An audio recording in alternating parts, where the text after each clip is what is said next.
guys, welcome to another video. I'm very excited to have you guys here. Welcome to another live video.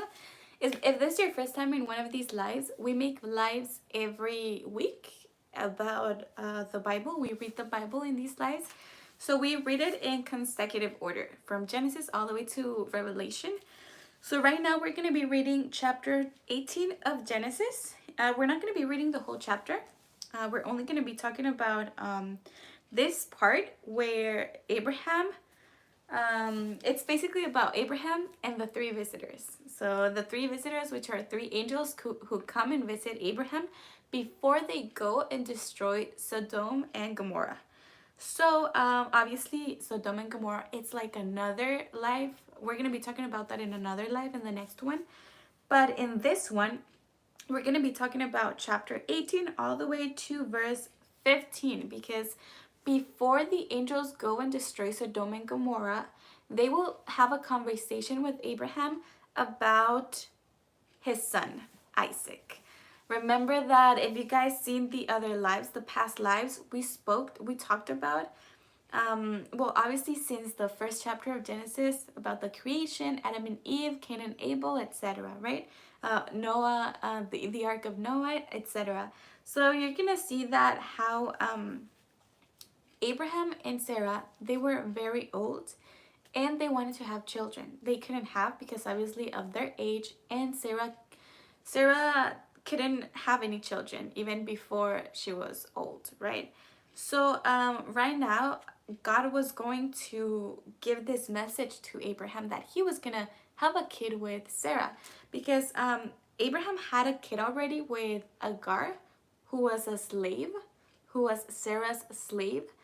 And Sarah let Abraham have this kid with Agar because she knew how much Abraham wanted to have a kid. So because she couldn't give him any kids, that's why he let Abraham, have sexual relationships with Agar so that they could conceive a kid.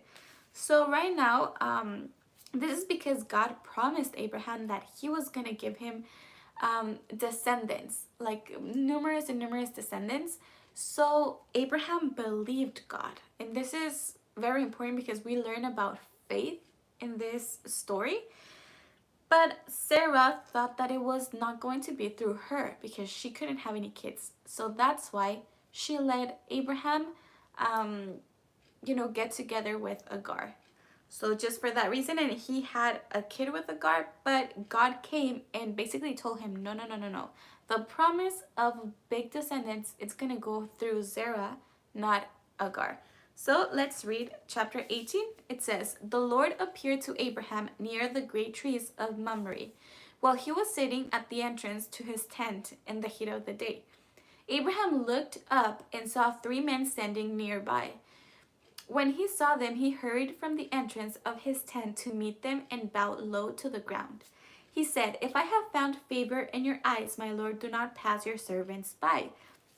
So right here it says that Abraham was outside of his tent and he saw three men standing nearby. These three men were three angels. Remember that angels, a lot of us think that angels are like the normal, like human form with wings, but like if we read the Bible, if we read Revelation, we're gonna find out that angels, they look different than what we think they look. So they kind of look creepy in some sort, but in reality, like, they're these creatures who are like who are filled with wings, who like and then filled with eyes all around their body. So it's kind of interesting how they look. And many, if we read the Bible, we're gonna find that many angels who came to speak to the prophets of God, they would appear to them as humans, right? Because they didn't want to like scare them away.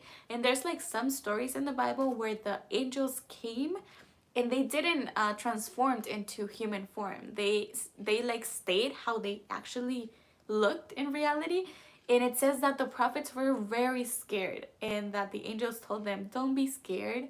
I am like an angel, a servant of God," right? And you can tell that because the prophets were very scared, that's how like creepy, not creepy, but like different, or like very, yeah, like kind of creepy they looked, right? But it's just this form that we're not used to looking.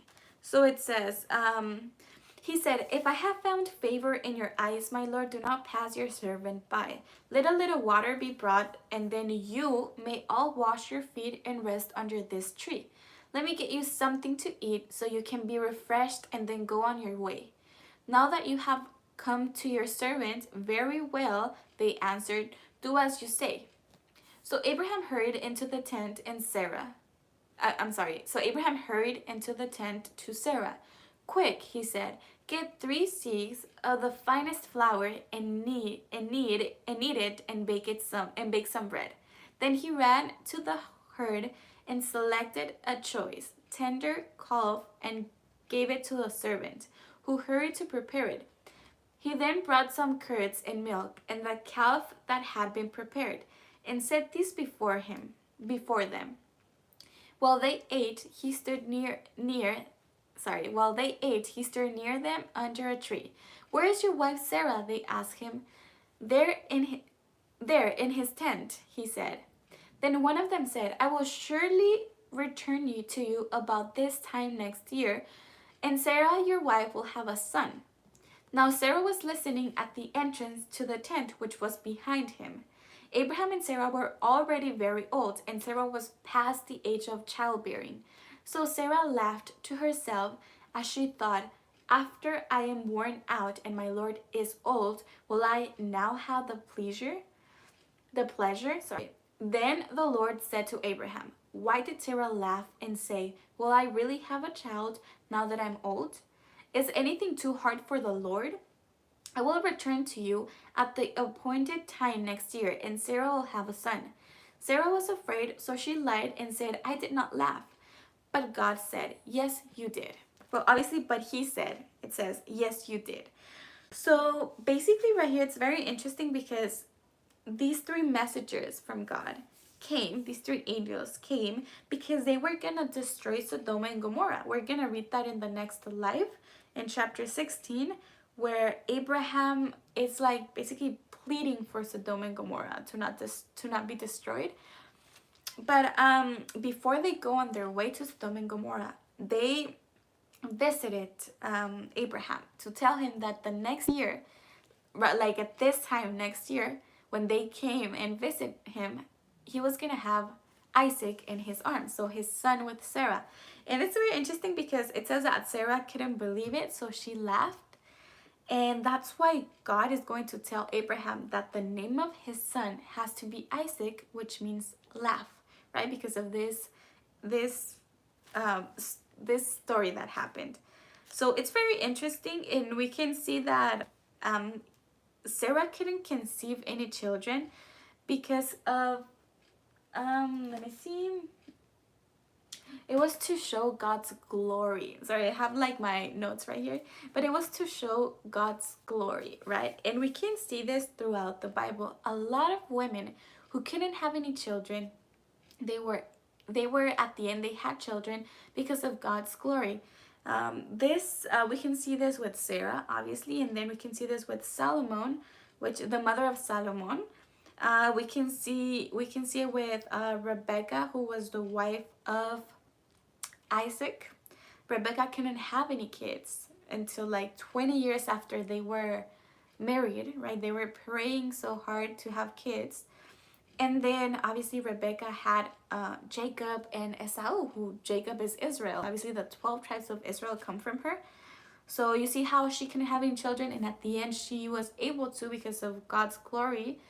And that's how she had these kids that now mark history. After her, it was Rachel, Rachel was the wife of Israel, right? She's like the mother of half of the tribes of Israel. So she couldn't have any kids either. And then she's the mother of Joseph, Joseph who had all these dreams, and then Benjamin, who's 2 of these tribes from Israel. Joseph is the father of Ephraim and Manasseh. So you see how like this woman who couldn't have any children, she was able to at the end, and God stopped them from having children because he had a purpose in them, right?